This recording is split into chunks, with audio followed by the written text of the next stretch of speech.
বুড়ো চেয়ারের তো উঠিয়ে আসে ডাক্তারের গাড়ের উপরে ওই বুড়ো আইতে দুই চড়। তুই কিসের সাথে ডাক্তার হচ্ছিস? যেটা কই সেইটা আমার বার্ধক্য জনিত কর। তো তুই কি এরিস? এটা বার্ধক্য জনিত কর, ওটা বার্ধক্য জনিত কারণ। তো ডাক্তার কয় দাদা যে পরে দুটো চড় দিলে এটাও বার্ধক্য জনিত কারণ। আমি এতেও রাগ হলাম না। বয়স থাকলে বুঝতে যে ডাক্তারে চড়ানো যায় না, বার্ধক্য জনিত কারণে চড় দুটিও দিলিয়া। ডাক্তার আমাকে এক স্বাস্থ্য ভাই ডাক্তার হয়ে আইছে, সেই সময় লন্ডনের থেকে পড়ে আসা ডাক্তারের কত বিলাত ফেরত, মুরব্বীরা জানেন বিলাত ফেরত কত না, তার মানে বিলাতের থেকে পড়িয়ে ফেরত দেশে তারা চাই চলে আইছে বিলাত ফেরত। তো বিদেশের থেকে পড়ে আইছে ডাক্তার, দেশের ছেলে, একটু সেবা খেদমত করতে জীবন ভরিত ঢাকায় ডাক্তারি বেশি খাবে। তো বাড়ি আইসা মাইকিং করে, মাইক তো ছিল না সে সময়, ওই সুঙ্গ যে বই বই বলে দেশে যে অমুক ডাক্তার রয়েছে বিলাতের, 3 দিন ফ্রি চিকিৎসা করবে, পরীক্ষা নিরীক্ষা ওষুধ পানি সব দেবে। এই কথা কলি বাঙালি রোগীর অভাব হয়। সিরিয়াল ধরে আইসা দেখাচ্ছে আর উনি ঔষধ দিচ্ছে, চিকিৎসা করতেছে, পরীক্ষা করতেছে, ঔষধ দিচ্ছে, দিয়েই যাচ্ছে। এই দেখা ওনার এক দাদা 100 টাকা খানিক হবে বয়স, 100 টাকা খানিক পর্যন্ত 100 টাকা হবে। তো এইরকম বুড়ো কায়দা মতো বুড়ো রুকু হয়ে থাকে সবসময়, কিচ্ছু চহে দেয় না। তো এই বুড়ো এসে বলতেছে বাড়ি তুই তো বিদেশেতে ডাক্তার হয়েছিস, তুই তো মেলা মানুষের চিকিৎসা করলে, আমি তো দাদা ওই গোষ্ঠীর মানুষ, আমার একটু চিকিৎসা দিই। কয় দাদা তোমার কি কি সমস্যা? কয় যে 1 নম্বর সমস্যা হলো আগে লোহা খালিও হজম হয়ে যেত, আর এখন সাদা যাও খালিও ওইভাবে বার হয়ে যায় ওই দিক দিয়ে, তা পেটের মধ্যে যে আটায়ও না। দেখ দিয়ে কি আর আছে, পরীক্ষা নিরীক্ষা করে দেখা দাদা তোমার এই পাকস্থলীর শক্তি শেষ, এখন যদি ভালো কিছু হতে এই পাকস্থলী ফেলাই দিয়ে নতুন একটা লাগাতে হবে, আর এটা সম্ভব না, কাজেই তোমার এই রোগ হলো বার্ধক্যজনিত কারণ। এটা কোন কারণ? বার্ধক্যজনিত কারণ, দুর্বলতা, ইয়া সারার কোনো ঔষধ নেই। তা দে বাদ দে, ওটা দে, আর একটা ধর। আগে আমি দিনের বেলাও তারা দেখতাম, এতে রাত্রিও তো চাঁদটা দেখিনি। দেখবি চোখের কি হলো, ভালো করে চোখ টোক দে, চোখে পাওয়ার একটু থাকলি না, চশমা দিলে আর একটু বাড়ে। তার ভিতরে এমন মার খাইছে, কয় দাদা তোমার এটাও সারবে না, এটাও বার্ধক্যজনিত কারণ। এটা কোন কারণ? বার্ধক্যজনিত কারণ।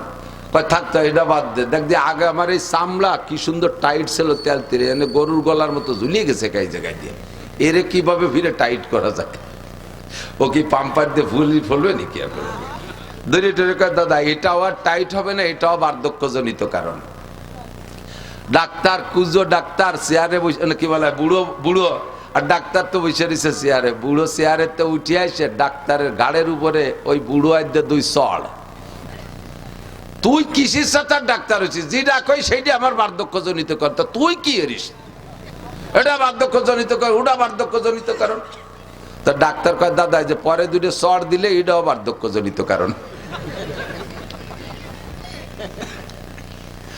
আমি এতেও রাগ হলাম না। বয়স থাকলে বুঝতে যে ডাক্তারে চড়ানো যায় না, বার্ধক্যজনিত কারণে চড় দুটিও দিলিয়া। তো বুড়োকে বার্ধক্যজনিত কারণে এরকম সব শেষ হয়ে গেছে। কথা কন, যারা ফাজলামি করো তারা আসো, আল্লাহু আকবার। যারা কবরে মাইয়েতে মুসলমানকে যখন কবরে রাখা হবে 3টে প্রশ্ন করা হবে, মার রাব্বুকা মা দীনুকা মান নবিয়ুকা। 3টে প্রশ্নের জবাব আপনি যখন দিতে পারবেন, আল্লাহ পাক বলবেন আলবিসুহু মিনাল জান্নাহ, আমার বান্দারে জান্নাতের পোশাক পরাইয়া দাও। ওয়া আফরিশুহু মিনাল জান্নাহ, আমার বান্দারে মাটিতে শুয়ায় রাখা যাবে না, জান্নাতের খাট পালং দিয়ে দাও। বলি সুবহানাল্লাহ। আফতাহু লাহু বাবান ইলাল জান্নাহ, আর জান্নাতে তো এখন দেওয়া যাবে না, হাসরের মাঠ কায়েম হওয়ার পরে, বিচার আচারের পরে জান্নাত। আপাতত তার জান্নাতে, তার কবরে জান্নাত থেকে একটা দরজা খুইলা দাও। ফায়ুফতাহ, পরিষ্কার হাদিস, ফায়ুফতাহ, খুলে দেয়াই হবে। খুলে দেওয়ার পরে 2 জন ফেরেশতা আসবে যুবক তোমার কাছে, একজন মাথার কাছে, একজন পায়ের কাছে। মাথার কাছের জন্য আইসা মাথা মেসেজ করবে, আস্তে আস্তে মাথা চিপ দেবে আর সুড়সুড়ি দেবে। আপনি চোখ খুলে তাকাই বলবেন মান আনতা ইয়া কি, ও ভাই তুমি মাথার কাছে কে আইছো? আমার তো দুনিয়ায় যারা ছিল কেউ আমার সাথে আসে নাই, কত আদরের স্ত্রী সেও আসে নাই, সন্তানদের কত ভালোবাসি তারা কেউ আমার সাথে আসে নাই। 4 জন আসলো কবরের কাছে, লাস্টে নামাইলো 2 জন, সব আমারে মাটি চাপা দিয়ে তুই চলে গেল। তুমি কে আসলে দুনিয়ার থেকে না কোত্থেকে? ওই যিনি মাথার কাছে এসে মাথা মেসেজ করে তিনি আপনাকে পরিচয় দেবে, আনা তিলাওয়াতুক। ভাই আমি একজন মানুষ বটে, তবে আমি হলাম তোমার কোরআনে কারিমের তিলাওয়াত। তুমি দুনিয়ায় কোরআন শরীফ তিলাওয়াত করেছো, এই তিলাওয়াতকে আল্লাহ তাআলা একটা মানব রূপ দিয়ে আমারে তোমার খাদেম হিসেবে পাঠাই দিয়েছে। আমি তোমার মাথা মেসেজ করব। ইতিমধ্যে দেখে পাশে আর একজন, তুমি কে? ওই লোকটা পরিচয় দেবে, আনা সলাতুক, আমি তোমার নামাজ। পায়ের কাছে কেডা? নামাজ। পায়ের কাছে কে? মাথার কাছে কে? কোরআন। পায়ের কাছে এই নামাজ আর কোরআনে আপনার পা মেসেজ করে দিয়ে বলবে, ওরা বলবে নুমকানামাতিলারুস লা ইস্তাইকিজুকা আহাদুন ইলা ইয়াউমিল কিয়ামা। আরে আরামসে ঘুমাও, কিয়ামত পর্যন্ত তোমারে কেউ সজাগ করবে না। ঘুমাও আর ঘুমাও, আরামসে ঘুমাও। দুনিয়ায় তাহাজ্জুদের কারণে ঘুমাও নাই, শেষ রাত্রে জিকিরের কারণে ঘুমাও নাই, ফজরের নামাজের কারণে 8টা-9টা পর্যন্ত ঘুমাও নাই, বহু টাইম ঘুম নষ্ট করেছো। এই ঘুমটা তুমি এই কবরে থেকে আরামসে পুরাও। লা ইস্তাইকিজুকা আহাদুন ইলা ইয়াউমিল কিয়ামা, কিয়ামত পর্যন্ত কেউ তোমারে ঘুম থেকে সজাগ করবে না। বলি না সুবহানাল্লাহ। আপনি কি এই 2 জন মানুষ খেদমতের জন্য তৈরি করছেন? নামাজ আছে আপনার পাঁচ ধারে পাও চিপে দেওয়ার জন্য? দুনিয়ায় নামাজে শর্ট মেরে উড়াই দিয়েছেন, নামাজে শর্ট মেরে উড়াই দিয়েছেন পা দিয়ে, নামাজের কাছেও যান নাই, নামাজের কাছে আসতেও দেন নাই। আপনার পা চিপে দিতে নামাজ আসবে না, কে আসবে একটু পরে কই। আপনি কি তিলাওয়াত করে রাখছেন? মাথার কাছে এসে মাথা চিবিয়ে দেবে যে লোকটা, সেই লোকটাকে আপনি বানাইছেন? এর ভিতরে কয়জন কোরআন শরীফ পড়তে পারেন? কয়জন কোরআন শরীফ পড়তে পারেন? খাদেম 2 জন তৈরি করছেন, হাত পা মেসেজ করে দেবে। ঘুমাবেন যে, কি জন্য ঘুম কামাই করছেন? যে জায়গা ঘুমাবেন, আল্লাহ আমি তো দুনিয়ায় ঘুমাই নেই, হুজুর তাহাজ্জুদ পড়ছে, আমি মেসির খেলা দেখছি, যে কোনো ভাবে আমিও ঘুমাই নেই।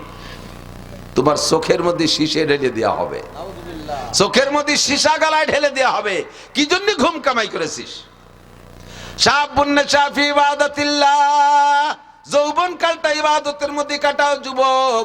তোমারে খেলার থেকে উঠে আসতে বলি না। ফুটবল খেলতে মনে চাই খেলো, তবে সতর ডেকে খেলো। ক্রিকেট খেলতে মনে চাই খেলো, সতর ডেকে খেলো। র্যাকেট খেলতে মনে চাই খেলো, তবে সতর ডাইকা খেলো। আর এই খেলার ভিতরে নামাজের টাইমটা তুমি স্মরণ রাখো। তোমরা খেলা দেখা পাল্টি জবাব দাও।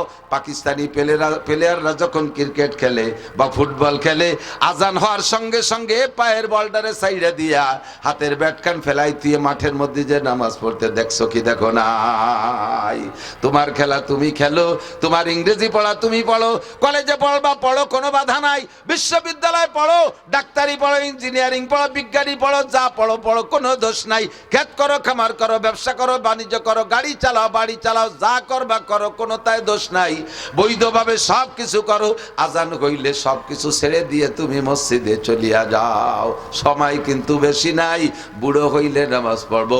বুড়ো হবা কি হবা না তার গ্যারান্টি কি আছে? একজন যুবক হিম্মত করে বলো তো যে আমি বুড়ো হবই। আছেন কেউ সাহস করার মতো? বলো তো, বল যে বলবে এটা তার বিয়াদবি বলা হবে। আল্লাহ কয় তোরে মারবো এই মাঠে ফেলাইয়ে, তোরে বুড়ো, তোরে বাড়ি জাতি দেব না। হতে পারে? কাজে এই জায়গা কোনো বাহাদুরি চলে না, ঠিক না? এই জায়গাটা মোটে কোনো বাহাদুরি চলে না। এনি টাইম এভরিডে দুনিয়ায় আসার জন্য সিরিয়াল লাগে, যাওয়ার সিরিয়াল লাগে না। আব্বা থাইকে যায় ছেলে চইলা যায়, দাদা থাইকে যায় পুতা চইলা যায়, নানা থাইকে যায় নাতি চইলা যায়, মা থাইকে যায় মেয়ে চলে যায়, আছে না নাই? দাদি থাইকা যায় পুতনি চইলা যায়। এ দুনিয়া আসার জন্য সিরিয়াল আছে। আগে যে আসে সেই দাদা দাদি হয়, তারপরে যে আসে সেই আব্বা মা হয়, তারপরে যারা আসে তারাই পুতা পুতনি বা ছেলে মেয়ে হয়। এইটাই হলো দুনিয়ায় আসার সিরিয়াল, কিন্তু যাওয়ার জন্য কোনো সিরিয়াল নাই। কথা না বলিয়ে দি, এই তোমরা ওয়াজ না শুনে, এই তোমরা মোবাইল আলারা এই কি করো? এই সকালবেলা সব পাবা, এই ওয়াজ শুনিয়ে এই দড়ি ফেঁকা দড়ি দাঁড়াই দিছ, সব ইউটিউবে আছে। কি জন্য এই সময়টা নষ্ট হতেছ? আর ওই দান্দায় তুমি কানের মধ্যে কিছু নিবা না। অস্ত্র তোমাকেই করতেছি, বুলোকে বাদ দিছি কইছি না, বুড়ো কজন চলে যান, বাড়ি চলে যান, আপনাকে ছুটি। ইন্ডা বুড়োরা এমনি মুনিশি হয়ে গেছে। আল্লাহু আকবার। গহরডাঙ্গার খাদেমুল ইসলাম জামাতের জেনারেল সেক্রেটারি শামসুল হক ফরিদপুরি রহমতুল্লাহ আলাইহির একবারে খাস খাদেম মাস্টার আব্দুর রাজ্জাক সাহেব বলতেন, হুজুর উনি গহরডাঙ্গার প্রাইমারির মাস্টার ছিলেন। এই ছোট ছোট কাটা কাটা অনেক চুটকি কথা বলতেন। উনি বলতেন একদিন বলতেছেন যে আমাকে বাড়ির দ্বারে এক ডাক্তার, আমাকে এক স্বাস্থ্য ভাই ডাক্তার হয়ে আইছে, সেই সময় লন্ডনের থেকে পড়ে আসা ডাক্তারের কত বিলাত ফেরত, মুরব্বীরা জানেন বিলাত ফেরত কত না, তার মানে বিলাতের পড়িয়ে ফেরত দেশে তারা চাই চলে আইছে বিলাত ফেরত। তো বিদেশের থেকে পড়ে আইছে ডাক্তার, দেশের ছেলে, একটু সেবা খেদমত করতে জীবন ভরে তো ঢাকায় এই ডাক্তারি বেশি খাবে। তো বাড়ি আইসা মাইকিং করে, মাইক তো ছিল না সে সময়, ওই সুঙ্গ যে বই বই বলে দেশে যে অমুক ডাক্তার হয়েছে বিলাতের, 3 দিন ফ্রি চিকিৎসা করবে, পরীক্ষা নিরীক্ষা ওষুধ পানি সব দেবে। এই কথা কলি বাঙালি রোগীর অভাব হয়। সিরিয়াল ধরে আইসা দেখাচ্ছে আর উনি ঔষধ দিচ্ছে, চিকিৎসা করতেছে, পরীক্ষা করতেছে, ঔষধ দিচ্ছে, দিয়েই যাচ্ছে। এই দেখা ওনার এক দাদা সোয়াটাখানিক হবে বয়স, সোয়াটাখানিক পর্যন্ত 100 হবে। তো এইরকম বুড়ো কায়দা মতো বুড়ো রুকু হয়ে থাকে সবসময়, কিচ্ছু চহে দেয় না। তো এই বুড়ো এসে বলতেছে বাড়ি তুই তো বিদেশেতে ডাক্তার হয়েছিস, তুই তো মেলা মানুষের চিকিৎসা করলে, আমি তো দাদা ওই গোষ্ঠীর মানুষ, আমার একটু চিকিৎসা দি। কয় দাদা তোমার কি কি সমস্যা? কয় যে 1 নম্বর সমস্যা হলো আগে লোহা খালিও হজম হয়ে যেত, আর এখন সাদা যাও খালিও ওইভাবে বার হয়ে যায় ওই দিক দিয়ে, তা পেটের মধ্যে যে আটায়ও না। দেখ দিয়ে কি আর আছে, পরীক্ষা নিরীক্ষা করে দেখা দাদা তোমার এই পাকস্থলীর শক্তি শেষ, এখন যদি ভালো কিছু হতে এই পাকস্থলী ফেলাই দিয়ে নতুন একটা লাগাতে হবে, আর এটা সম্ভব না, কাজেই তোমার এই রোগ হলো বার্ধক্যজনিত কারণ। এটা কোন কারণ? বার্ধক্যজনিত কারণ, দুর্বলতা, ইয়া সারার কোনো ঔষধ নেই। তা দে বাদ দে, ওটা দে, আর একটা ধর। আগে আমি দিনের বেলাও তারা দেখতাম, এতে রাত্রিও তো চাঁদটা দেখি না। দেখবি চোখের কি হলো, ভালো করে চোখ টোক দে, চোখে পাওয়ার একটু থাকলি না, চশমা দিলে আর একটু বাড়ে।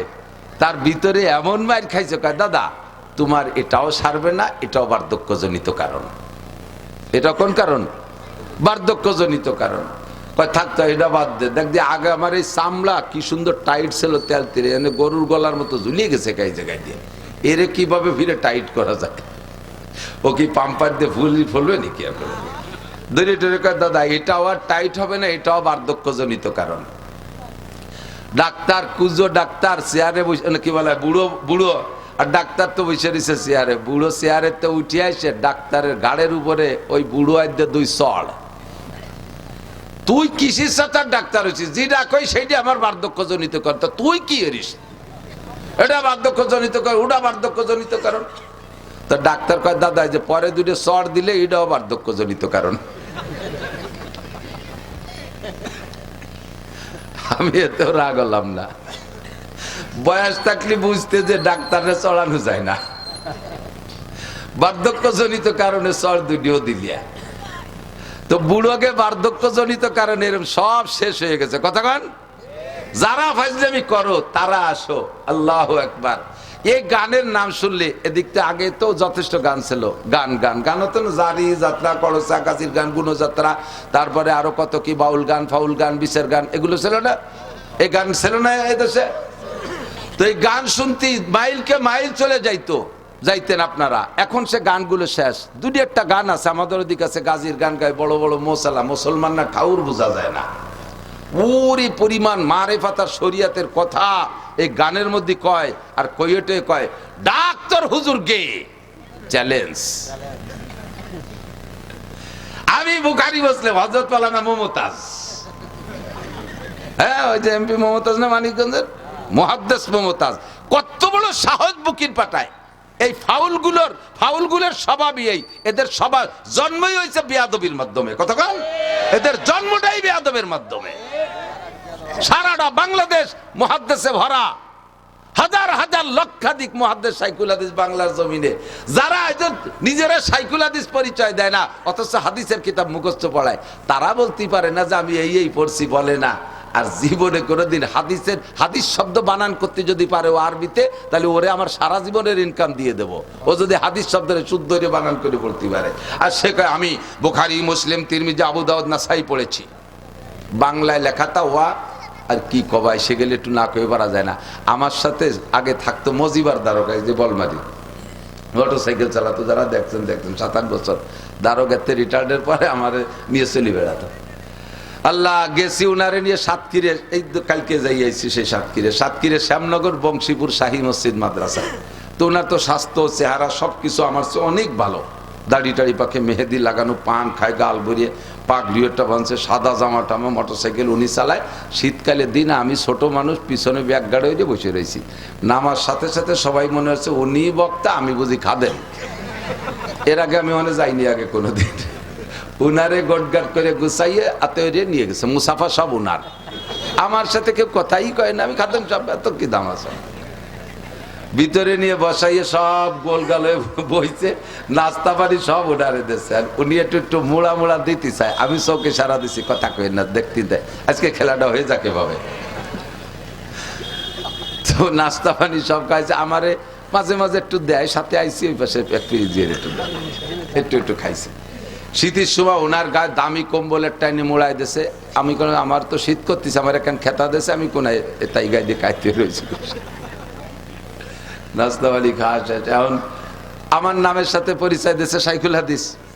আর উলামায়ে কেরামের স্বভাব আছে, কোনো বক্তা আসলে তার যোগ্যতা পরিচয় নিয়ে একটু তাহকিক করে, খোঁজাখুঁজি করে। তো ওনারে জিজ্ঞেস করছে, হুজুর আপনি ফারেক কোন সালে কোন জায়গাতে? ফারেক গেল মৌলানা পাশ করারে ফারেক কয়, কোন জায়গাতে কোন সালে ফারেক? তো উনি সালেরটা যেন কি কলো যে শরীয়তপুর পুলিশ লাইন থেকে ফারেক। আমি তো খেতা মুড়ি দিয়ে হাসি মরি যাচ্ছি, শরীয়তপুর পুলিশ লাইনেতে। তো আলেমুল আমরা মনে করছে কি যে পুলিশ লাইনের কাছে মাদ্রাসা আছে, তো ওই মাদ্রাসার নাম পুলিশ লাইন মাদ্রাসা, যেমন যশোর রেল স্টেশন মাদ্রাসা, এটা পুলিশ লাইন মাদ্রাসা। উনি কিন্তু মিথ্যে কথা করছে না, কথা সত্যি বলেছে, পুলিশ লাইন নিতে পারে। তো হুজুররা ওই বুঝে চুপ করে রয়েছে। এরপরে বলছে যে এখন কোথায় কি খেদমত করেন, কি করেন? বুখারী শরীফ পড়াই। আমি তো ওরে ডাকাত, এবার যদি ধরি বসে কোন মাদ্রাসা, তাহলে কি করবি না? তো কোথায় পড়ান? আমার বউরে বাংলা বুখারী শরীফ পড়াই, আমি পড়ি, আমার বউ শোনে। তো বুখারী শরীফ যে পড়ায় সে হলো শাইখুল হাদিস। তা উনি বাংলা বুখারী পড়ে আর উনার বউ শোনে, এই জন্য উনি শাইখুল হাদিস। এখন ওরা চালু হলে হতেছে। তা সে যে হুজুর বুখারী পড়ায় মাদ্রাসায়, শাইখুল হাদিস, সে হুজুর কো? ওনার কাছে জিজ্ঞেস করতে সাহস পায় না। এই করতে করতে আমার টাইম যখন হয়ে গেছে, এই সময় ওনারা বলতেছে যে হুজুর চলেন স্টেজের সময়। এখন উনি কয় বক্তা তো আমি না, বক্তা তো ওই হুজুর। 3-4 জন কয় এতক্ষণ যে নাস্তা পানি খাইছি ফেলা।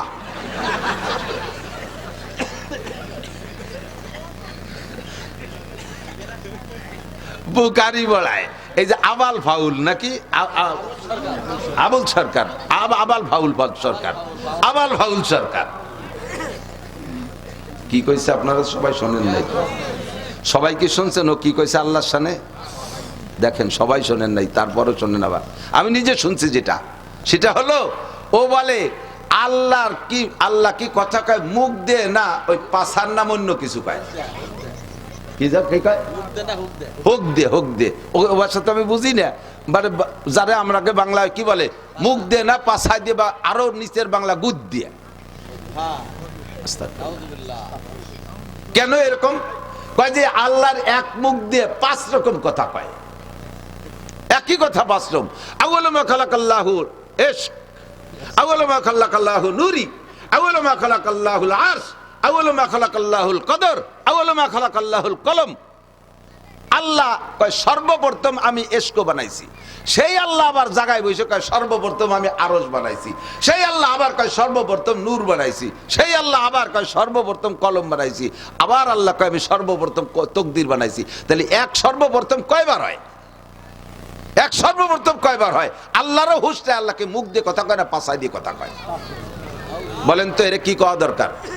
যদি কেউ বাউল ভক্ত থাকেন, আপনি যদি এখানে তারে কাফের না বলেন, এখানে যদি তার হত্যার দাবি না না করেন, তার ফাঁসির দাবি না করেন, আপনি কিয়ামতের ময়দানে আল্লাহর সামনে যেয়ে দেখেন, রসুলের সামনে আপনি যেয়ে দেখেন।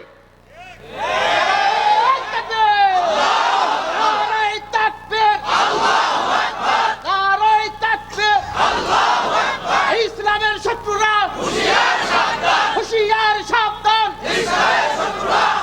আল্লাহ রসুলের শত্রুরা, জোরে আল্লাহ রসুলের শত্রুরা, আল্লাহ রসুলের শত্রুরা, নারায়ে তাকবীর। যদি কেউ থাকেন তওবা করেন। গান এদিক থাকেন, আরবিতে গানের অনেক ভাষা আছে। এক প্রকারের গানকে বলে সামা, যেটা বুজুর্গ গানের দিনও কখনো কখনো গাইতেন। গানকে সামা হওয়ার জন্য 5টা দোষ মুক্ত হতে হবে। কয়টা? জোরে বলেন কয়টা? মুখস্থ থাকবে। যুবক, তুমি যে গানই শোনো না কেন, তোমার চরিত্রকে হেফাজত করার জন্য হলেও এই 5টা শর্তকে তুমি খেয়াল রাখবে। বলবো? 1 নম্বরে গানের মধ্যে বাজনা হতে পারবে না। 1 নম্বরে গানে বাজনা হতে পারবে না। বাজনা হলে দেখেন কোরআন শরীফের আয়াতের সাথে বাজনা মিশিয়ে দিয়েছে। ইদানিং ইসলামিক সঙ্গীত গাচ্ছে, ইউটিউব চালায় দেখেন, প্রত্যেকটা ইসলামী সঙ্গীতের ভিতরে কম্পিউটারের মাধ্যমে চিকুন চিকুন ভ্যারাইটি কিসমের গিটার, হারমোনিয়াম ইত্যাদির বাজনা ঢুকিয়ে দিয়েছে। যত ভালো হোক না কেন, কোরআন শরীফের আয়াতের তিলাওয়াতের মাঝেও যদি বাজনা ঢুকায়া দেয়, ওই তিলাওয়াত শোনা হারাম। হাদিসের তিলাওয়াতের মাঝেও যদি বাজনা ঢুকায়া দেয়, ওই হাদিসের তিলাওয়াত শোনা হারাম। জিকিরের মাঝেও যদি বাজনা ঢুকায়া দেয়, ওই জিকির শোনা হারাম। দুরুদের মাঝেও যদি বাজনা ঢুকায়া দেয়, তাহলে ওই বাজনার কারণে দুরুদ শোনা হারাম। 1 নম্বরে বাজনা হারাম, বাজনা থাকতে পারবে না। 2 নম্বরে গানের মধ্যে মিথ্যা কথা হতে পারবে না, গানের মধ্যে মিথ্যা কথা হতে পারবে না। জারি গানের প্যাডে ভরা মিথ্যা কথা। ছোটবেলায় শুনতাম জারি গান, এখন তো জারি গান নেই। শুনি একদিন জারি গানে গাইতেছে, এক বয়াতে আর এক বয়াতের কাছে প্রশ্ন রেখে যাচ্ছে, বলেন তো কোন নবী 2 রাকাত নামাজে 18 সিজদা দিছে? কোন নবী 2 রাকাত নামাজে 18 সিজদা দিছে? পরের বয়াতে যিনি আসছে উনি তা জানে না, কইতে পারে নাই। এবার দর্শক আর শ্রোতাদের ভিতরে তো জানার একটা আগ্রহ তৈরি হয়েছে, তাহলে আমাদের তো জেনে নিতে হবে। তোমরা বয়াতিরা হারাহারি করলে, জিতাজিতি করলে, আমরা তো জানতে পারলাম না। তাহলে বয়াতি সাহেব আপনি বলেন তো কোন নবী 2 রাকাত নামাজে 18 সিজদা দিছে? আল্লাহু আকবার। এবার উনি জবাব দিচ্ছেন, হযরত আইয়ুব আলাইহিস সালাতু ওয়াস সালাম 2 রাকাত নামাজে 18 সিজদা দিছে। বলে কিভাবে দিল? কয় উনার 18টা ছেলে ছিল, তাদের জানাজার নামাজে 2 রাকাতে 18 সিজদা দিছে। আল্লাহু আকবার।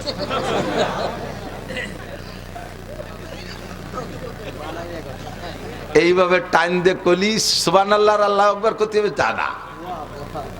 এবার আমি বললাম, আমি তো সে সময় শুনি নেই, পরবর্তীতে জারি গানের বয়াতি কিবরিয়া সাহেবের সাথে একদিন মাহফিল, আমি বলে আপনারাও গাইতেন নাকি এই গান? কয় হ্যাঁ, তো আমরা গাইছি।